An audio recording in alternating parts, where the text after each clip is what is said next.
Hello my dear student, welcome back to my channel Sarvan lecturer. आज का ये video class 10 Hindi के लिए सबसे ज्यादा इंपॉर्टेंट है। ठीक है, जितने भी स्टूडेंट क्लास 10 हिंदी का पेपर देने वाले हैं और बहुत सारे स्टूडेंट का कंफ्यूजन रहता है कि हम बोर्ड एग्जाम में जो निबंध है उसे कैसे लिखें। ठीक है, बोर्ड एग्जाम में आपको निबंध कैसे लिखना है और मैं आप लोगों को ये भी बताऊंगा बोर्ड एग्जाम में आपके कौन से निबंध आएंगे, क्योंकि ये वीडियो सबसे ज्यादा इंपॉर्टेंट है और आपको हिंदी में 95% लाने से कोई नहीं रोक सकता। हमारे पास है बोर्ड एग्जाम की कॉपी और मैं आप लोगों को इस कॉपी में लिख कर आपके साथ समझाऊंगा कि आखिर हम बोर्ड एग्जाम में निबंध कैसे लिखें, एक टॉपर कैसे निबंध लिखता है, टॉपर की कॉपी भी दिखाऊंगा। ठीक है, तो ये वीडियो बहुत ज्यादा इंपॉर्टेंट है, तो इस वीडियो को लाइक जरूर कर देना, शेयर जरूर कर देना, अगर चैनल पर ना तो सब्सक्राइब भी कर लेना। ठीक है, देखो इस वीडियो में यानी कि आज के इस वीडियो में हम लोग समझने वाले हैं कि जो आप लोगों का बोर्ड एग्जाम है, बोर्ड एग्जाम 2024 में आप पेपर देने वाले हो, आपका पेपर 2024 में होगा, तो निबंध कैसे लिखें। आपको निबंध लिखने का बिल्कुल सही तरीका बताऊंगा। अगर वैसे बोर्ड एग्जाम में आप निबंध लिख दिए तो आपका निबंध का 1 नंबर एग्जामिनर नहीं काट पाएगा। ठीक है, आपको फुल मार्क्स जरूर मिलेगा, फुल मार्क्स मिलेगा ही, आपको बिल्कुल नहीं कट कर पाएंगे। ठीक है, और साथ में मैं आपको 5 ऐसे महत्वपूर्ण निबंध बताऊंगा, यानी कि 5 ऐसे इंपॉर्टेंट निबंध जिसको आपने तैयार कर लिया तो समझ लो आपका जो निबंध का टॉपिक है वो बिल्कुल क्लियर है, उसको कोई नहीं काट सकता। ठीक है, एंड यहां सबसे ज्यादा इंपॉर्टेंट है कि 2024 बोर्ड एग्जाम में पक्का आएगा। पक्का का मतलब आएगा ही। तो अगर आपको हिंदी में निबंध में आपको फुल मार्क्स लाना है, मतलब फुल मार्क्स, तो आप लोग ये वीडियो लास्ट तक जरूर देखना। ठीक है, तो आपको 2024 में कैसे लिखना है। और बहुत सारे स्टूडेंट का एक कंफ्यूजन रहता है, क्या हमें ज्यादा पेज भर दें निबंध में, ज्यादा पेज लिखने से हमें ज्यादा नंबर मिलता है कि हम ज्यादा पेज लिख दें तो हमें ज्यादा नंबर मिल जाएगा, ये भी मैं आपको बताऊंगा। ठीक है, तो सबसे पहले हम लोग ये समझ लेते हैं कि हमारे 5 जो है मोस्ट इंपोर्टेंट निबंध कौन से हैं, फिर मैं आपको उसमें से कोई एक जो सबसे ज्यादा इंपोर्टेंट निबंध होगा उसको लिखकर अच्छे से आपके साथ एक एक टॉपिक को समझाऊंगा। ठीक है, तो सबसे पहले मैं आपको 5 ऐसे निबंध बता देता हूं जो बोर्ड एग्जाम के लिए सबसे ज्यादा इंपॉर्टेंट है। ठीक है, बहुत ज्यादा इंपॉर्टेंट है। तो 5 ऐसे इंपॉर्टेंट निबंध आपको 2024 बोर्ड एग्जाम में जरूर देखने को मिलेगा। पहला, प्रदूषण की समस्या तथा समाधान, बहुत इंपॉर्टेंट निबंध है क्लास 10 हिंदी के लिए। प्रदूषण की जो समस्या है, समाधान मतलब प्रदूषण की समस्या एक बहुत बड़ी समस्या बनती जा रही है। अब इस समस्या के बारे में बताओ, कैसे इसका कारण क्या है समस्या का, और फिर इसका निवारण यानी कि समाधान के बारे में बताना है कि इसका हम समाधान कैसे करेंगे। तो ये हमारा पहला मोस्ट इंपोर्टेंट निबंध है। अगर आपने तैयार कर लिया तो समझो आपका निबंध तैयार है, क्योंकि यहीं से आएंगे जो 5 ऐसे निबंध मैं आपको बताऊंगा कि वही आएगा बोर्ड एग्जाम में। आप देख लेना, आप जब पेपर देकर आओगे तो कहोगे यार सर ने जो बताया था 100% वही आ गया, काश मैं याद कर लेता। अगर आपने नहीं याद किया है तो आप ये कहोगे काश मैं याद कर लेता, तो आज हमारा निबंध का टॉपिक नहीं छूटता। दूसरा, बेटी बचाओ बेटी पढ़ाओ। देखो इस समय जो है बेटी बचाओ बेटी पढ़ाओ पर बहुत ज्यादा जोर दिया जा रहा है, सरकार बहुत ज्यादा जोर दे रही है, तो इसलिए बेटी बचाओ बेटी पढ़ाओ भी बहुत ज्यादा इंपॉर्टेंट निबंध है, आप लोग तैयार कर लेना। और आपको पता है भी चंद्रयान 3 लॉन्च हुआ है और हमारा सक्सेसफुल हो गया है, तो सक्सेसफुल होने के कारण आपका चंद्रयान पर भी निबंध आ सकता है। अब बहुत सारे स्टूडेंट कहेंगे सर इसे हम कैसे याद करें, हमारे बुक में भी नहीं है, हमारे विद्या क्वेश्चन बैंक में भी नहीं है, तो मैं आप लोगों के लिए लाऊंगा चंद्रयान पर निबंध। ठीक है, अगला जो हमारा वीडियो होगा, अगला जो टॉपिक होगा वो चंद्रयान पर निबंध ही होगा। लेकिन इसके लिए आपको जितने स्टूडेंट इस वीडियो को देख रहे हैं सारे स्टूडेंट लाइक कर देना, हमें 10,000 लाइक तक जाना है। 10 के लाइक अगर हो जाता है तो मैं आप लोगों को दूंगा वीडियो तुरंत। ठीक है, अगर नहीं भी होता है तो भी मैं आप लोगों को दूंगा, लेकिन प्लीज आप लोग लाइक कर देना, एक लाइक हमारे लिए। ठीक है, 4 है बेरोजगारी की समस्या। भाई बेरोजगारी की समस्या भी बहुत ज्यादा बढ़ती जा रही है भारत में, तो ये भी हमारा एक बहुत ज्यादा इंपॉर्टेंट निबंध है। एंड फिर हमारा 5 है आतंकवाद भी बढ़ता है। ठीक है, तो आतंकवाद का कारण तथा निवारण आपको बताना है, जो बहुत ज्यादा इंपॉर्टेंट निबंध है। तो अगर आपने ये 5 निबंध तैयार कर लिया तो समझो आप लोगों का निबंध का टॉपिक क्लियर है। और एक बात और देखो, अगर आप बोर्ड एग्जाम में मान लो कि निबंध आपके बोर्ड एग्जाम में आता है, तो क्या ज्यादा पेज, ये सारे पेज हैं समझ लो, क्या ज्यादा पेज लिखने से हमें ज्यादा नंबर मिलता है। ठीक है, तो ये ध्यान रखना कि अगर आप सही से पेज यानी कि सही से आप निबंध को नहीं लिखोगे, एक दूसरे से कनेक्ट नहीं करोगे, तो आपको ज्यादा नंबर में नहीं मिलेगा। क्यों? क्योंकि क्वालिटी मैटर करता है, क्वांटिटी नहीं। क्वालिटी का मतलब है आपने कितने अच्छे से लिखा है, कितना हैंडराइटिंग लिखा है, कितने हेडिंग लिखे हैं, कितने टॉपिक्स अच्छे से डाल के लिखे हैं, तो क्वालिटी मैटर करता है। क्वांटिटी का मतलब है गिनती नहीं कि आप पेज भर दो आपको नंबर मिल जाएगा, नहीं। अगर आप अच्छे से 2 ही पेज 3 ही पेज लिख देते हो तो आपको फुल मार्क्स मिल जाएगा। तो याद रखना, क्वालिटी मैटर करता है, क्वांटिटी नहीं, ठीक है। तो ये हमारा है 5 मोस्ट इंपोर्टेंट निबंध। अब आपको बोर्ड एग्जाम में निबंध कैसे लिखना है ये भी मैं आप लोगों को बता देता हूं। सबसे पहले आपको बोर्ड एग्जाम की कॉपी दी जाएगी बोर्ड एग्जाम में। जैसे देखो आपके पेपर में, यानी कि ये हमारा जो है मॉडल पेपर है, तो ये क्वेश्चन नंबर 26 पर है, यानी कि 26 पर 7 मार्क्स का, ठीक है। अब देखो आपका जो है आज़ादी का अमृत महोत्सव, विज्ञान वरदान या अभिशाप, ये भी मैंने बताया है, तैयार कर लो। वन महोत्सव, योग, देखो बेटी बचाओ बेटी पढ़ाओ, ये निबंध आ गया। अब हम देखो वो निबंध देखेंगे जो हर साल आता है, इसमें आपको नहीं दिखाई दे रहा है बट वो आएगा, ठीक है, क्योंकि वो आएगा। तो ये हमारा क्वेश्चन नंबर 26 पे है। तो हम लोग सबसे पहले क्या करेंगे, ध्यान रखना, सबसे पहले आप लोग स्केल की सहायता से एक तरफ अंडरलाइन करना, एक ही तरफ अंडरलाइन करना। बहुत सारे स्टूडेंट दोनों तरफ अंडरलाइन कर देते हैं, तो 2 तरफ मत करना, क्योंकि माय डियर स्टूडेंट 2 तरफ करने का मतलब है कि आप लोगों का कॉपी भरना है बस। तो ये हमारा 26 नंबर प्रश्नोत्तर संख्या पे है। तो सबसे पहले आप ऊपर क्या करना, प्रश्नोत्तर संख्या 26 डाल देना। क्या लिखना,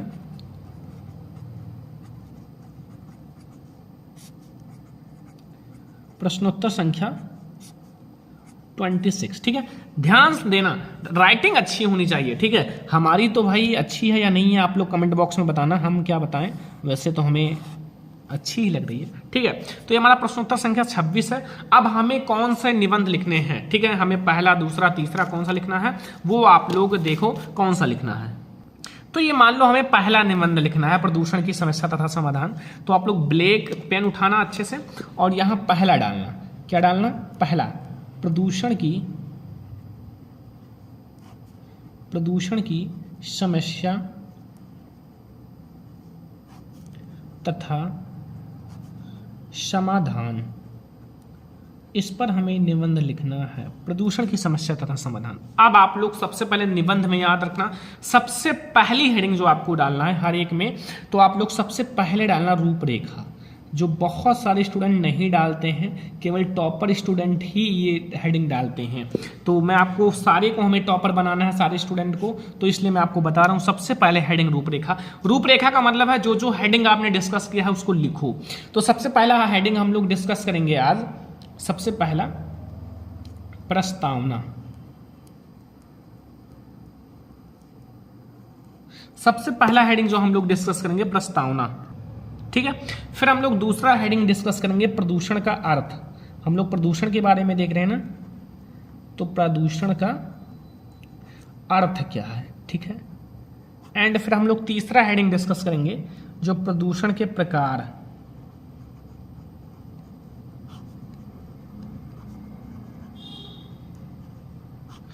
ठीक है। जो जो हेडिंग आपको डिस्कस करना है, अगर आपको नहीं आता तो बाद में लिख देना हेडिंग को डिस्कस करने के बाद। फिर हम लोग चौथा हेडिंग समस्या का समाधान,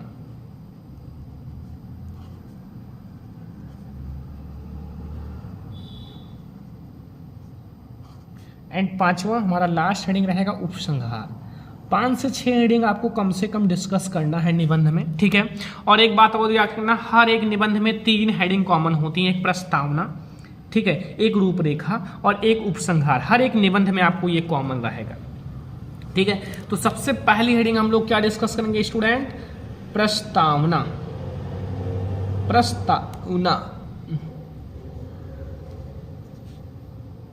ठीक है, प्रस्तावना, ये मात्रा हटा देना, ठीक है, प्रस्तावना, ठीक है। देखो अब यहाँ आप लोग अंडरलाइन जरूर कर लेना ताकि एग्जामिनर को पता चले कि ये हमारा हेडिंग है। अब प्रस्तावना में क्या लिखना है, जैसे आप लोग अपने तरफ से बनाकर भी लिख सकते हो, और बुक का, जैसे बुक में है भाई, बुक से भी आप कॉपी कर सकते हो जैसा आप याद किए हो। तो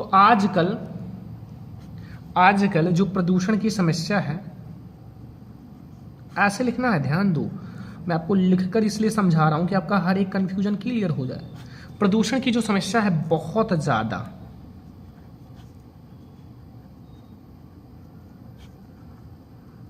बढ़ रही है, ठीक है, सारे को पता है बहुत ज्यादा बढ़ रही है प्रदूषण की समस्या, तो बहुत ज्यादा बढ़ रही है। इस समय हमारे समझ हमारे समझ जो सबसे बड़ी चुनौती है, क्या है सबसे बड़ी चुनौती? सबसे बड़ी चुनौती क्या है? पर्यावरण को बचाने का। क्या है? पर्यावरण को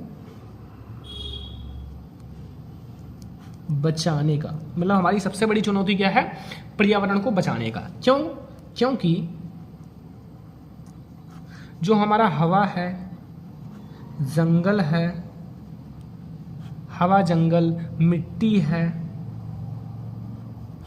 पानी है, सब कुछ दूषित हो चुका है। दूषित या प्रदूषित कुछ भी लिख सकते हो, प्रदूषित हो चुका है,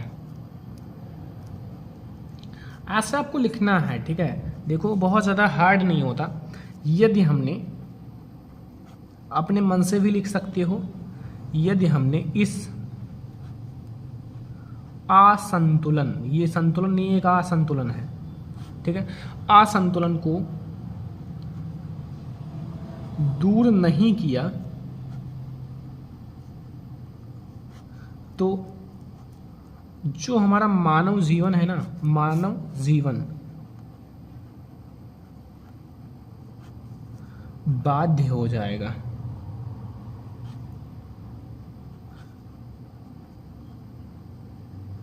बस, तो ये हो गया हमारा प्रस्तावनात्मक। देखो आप उसके बारे में छोटा सा आप अपने तरफ से बनाकर लिख दो बस। अगला हेडिंग हमारा दूसरा क्या है बच्चों? प्रदूषण का अर्थ।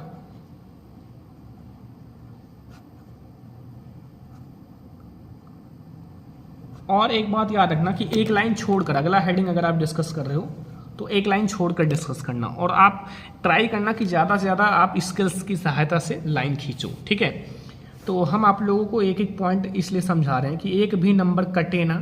ठीक है, आपको पूरा नंबर मिलना चाहिए। बढ़ती जनसंख्या, जो ये बढ़ती जनसंख्या है हमारे पर्यावरण के संतुलन को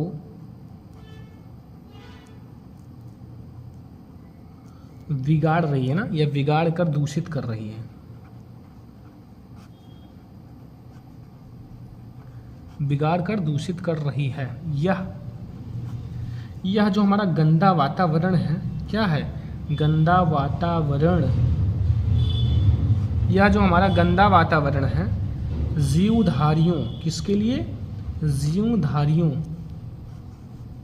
के लिए हानिकारक है। ऐसे आप लिख सकते हो, ऐसे आप थोड़ा सा और लिख देना, हानिकारक है। ठीक है, हानिकारक है मतलब जीवधारियों के लिए हानिकारक है। जैसे आप और भी लिख सकते हो कि गंदा वातावरण जीवधारियों के लिए अनेक प्रकार से हानिकारक है। इस वातावरण को दूषित हो जाने से प्रदूषण कहते हैं। ठीक है, जनसंख्या को कंट्रोल करो। ठीक है, तो ऐसे आप आगे लिखना, मैं आपको बता दिया। अब आप लोग आगे और भी जो भी लिखना है लिख देना, डोंट वरी, आपको पूरा नंबर मिल जाएगा। तो ऐसे आप लोग प्रदूषण का अर्थ हेडिंग लिखना है। ठीक है, फिर अगला हेडिंग हमारा है प्रदूषण के प्रकार। तो प्रदूषण के प्रकार को हम लोग समझते हैं।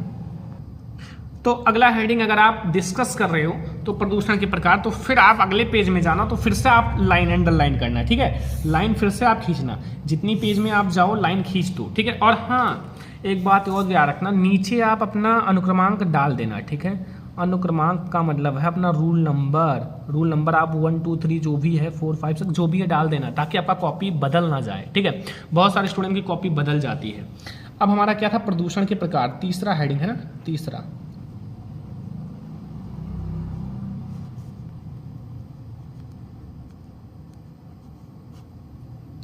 प्रदूषण के प्रकार। ठीक है, इसको आप अंडरलाइन कर लेना, स्किल की सहायता से करना ज़्यादा अच्छा रहेगा। ठीक है, अब देखो प्रदूषण के प्रकार में क्या है? आजकल जो कि वातावरण में प्रदूषण इन रूपों में पाया जाता है।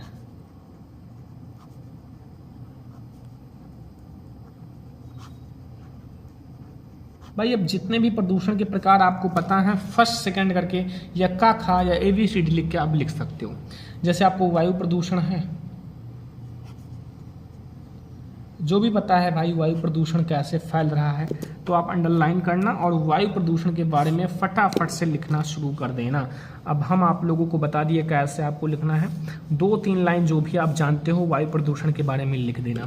फिर अगला आप प्रकार डालना दूसरा, जितना भी आप जानते हो, जल प्रदूषण, ध्वनि प्रदूषण, ठीक है, मिट्टी प्रदूषण, सब के बारे में आप थोड़ा थोड़ा बनाकर अच्छे से लिख देना। बस आप लोग ये लिख देना, ठीक है। तो ये सब प्रकार लिखने के बाद ध्वनि प्रदूषण, रेडियो धर्मी, रासायनिक प्रदूषण, सब कुछ। फिर आप लोग क्या लिखना, समस्या का समाधान 3 पेज में ज़्यादा से ज़्यादा, बस उससे ज़्यादा मत लिखना भाई, 7 नंबर 3 पेज बहुत है। तो समस्या का समाधान आप लोग लिख देना भाई, समस्या का समाधान की प्रदूषण को दूर करो, यही समस्या का समाधान है। फिर आप लोग लास्ट में उपसंहार, उपसंहार का मतलब होता है उपाय, कि सरकार ने क्या क्या उपाय निकाला है, ध्यान दे रही है या नहीं, बस हो गया। तो आप उपसंहार, और यहाँ आप लोग उपसंहार में भी आप लोग जो भी जानते हो लिख देना। तो निबंध आपको ऐसे ही लिखना है भाई, 5 इंपॉर्टेंट निबंध भी मैंने आपको बता दिया, एंड साथ में मैंने आपको ये भी बताया कि आप अगर ये 5 निबंध तैयार कर ले तो कैसे लिखना है। मेन तो मैंने आपको ये बता दिया कि बोर्ड एग्जाम में आपको कैसे लिखना है। अगर ऐसे लिखोगे, प्रश्नोत्तर संख्या वगैरह सब कुछ, और नीचे आप लोग अपना रोल नंबर जरूर डाल देना, बहुत ज्यादा इंपॉर्टेंट होता है। तो ये था आज का हमारा इंपॉर्टेंट वीडियो कि बोर्ड एग्जाम में हम निबंध कैसे लिखें। इस वीडियो को ज्यादा से ज्यादा स्टूडेंट लाइक करना, शेयर करना, अगर चैनल पर नया हो तो सब्सक्राइब भी कर लेना। हम लोग मिलेंगे किसी और नेक्स्ट इंपॉर्टेंट वीडियो में, तब तक के लिए जय हिंद।